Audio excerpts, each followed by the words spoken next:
రేవంత్ రెడ్డి ఆదేశాల మేరకు కాంగ్రెస్ గుండాలు మరి వారితో పాటు సంఘ విద్రోహ శక్తులు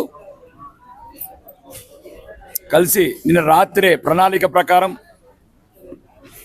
భారతీయ జనతా పార్టీ కార్యకర్తల నాయకులను చంపాలని ఒక కుట్రలో,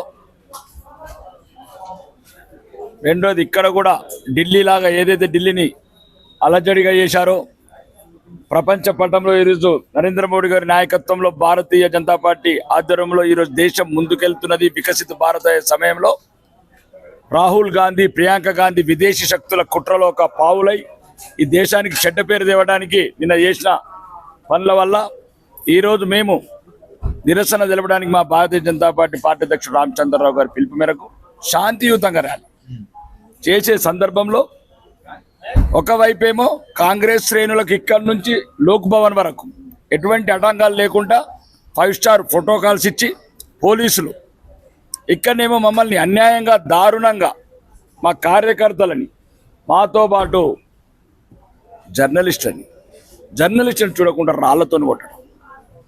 కాబట్టి దీన్ని తీవ్రంగా ఖండిస్తున్నాము. మీడియా మీద ఇట్లా దాడిని ఈ రకంగా, దాంట్లో కూడా కొంత చట్టసభ సభ్యులు కూడా వచ్చారు. దీన్ని బట్టి అర్థం చేసుకోవాలి రాష్ట్రంలో ఉన్న మీడియా ఈ కాంగ్రెస్ గుండాలు నాయకుల రూపంలో ఎట్లుంటారు. వీళ్ళు నాయకులు గారు గుండాలు, రౌడీలు, దొంగలు ఏలుతున్న రాష్ట్రం కాబట్టి ఇట్లాంటి చర్యలు జరుగుతున్నాయి. ఇప్పుడు ఏదైతే ప్రవీణ్ అనే ఒక జర్నలిస్టుకు గాయం తీవ్రంగా అయింది, ప్రవీణ్తో పాటు సుమారు 5గురు భారతీయ జనతా పార్టీ కార్యకర్తలు కూడా వాళ్ళ తలలు పగలగొట్టారు. చెప్పిన తర్వాత భారతీయ జనతా పార్టీ సామాన్య కార్యకర్తలను కూడా ఆ రాళ్లతో 4-5 గాయాల పాలైపోయినాయి.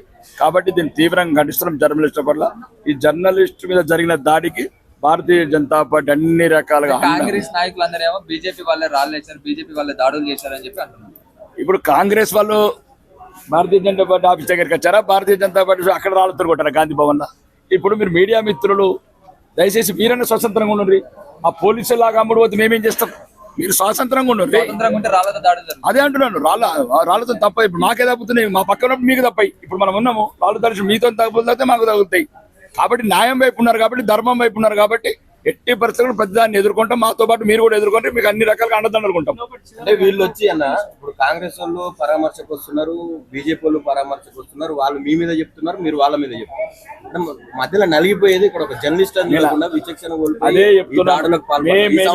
మేము వెళ్ళి గాంధీ భవన్ మీద దాడి చేసామా, రేవంత్ రెడ్డి ఇంటి దగ్గర దాడి చేసామా, పిసిసి అధ్యక్షుడు మహేష్ కుమార్ గౌడ్ ఇంటి దగ్గర దాడి చేసామా?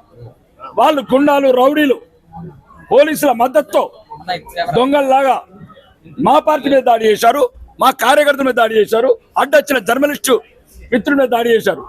కొద్దిగా మీరు లాజిక్స్ సింక్ కావాలి కదా. మేము రాళ్ళు తీసుకొని గాంధీ భవన్లో దాడి చేస్తేనేమో మేము దాడి చేసినట్టు, వాడొచ్చి రౌడీలు, గుండాలు, నాయకులు పోలీసుల మద్దతుతో, ఇది డీజీపీ గారు పేషరతుగా క్షమాపణ చెప్పాలని నేను చెప్తున్నాం. ఇక ముందు ఇట్లాంటి చర్యలు జరిగితే రాబోయే ప్రభుత్వంలో ఎవ్వరిని వదిలేదు, ప్రతి ఒక్కరిని లెక్క బట్టి చూసుకొని తర్వాత చర్యలు తీసుకుంటాం.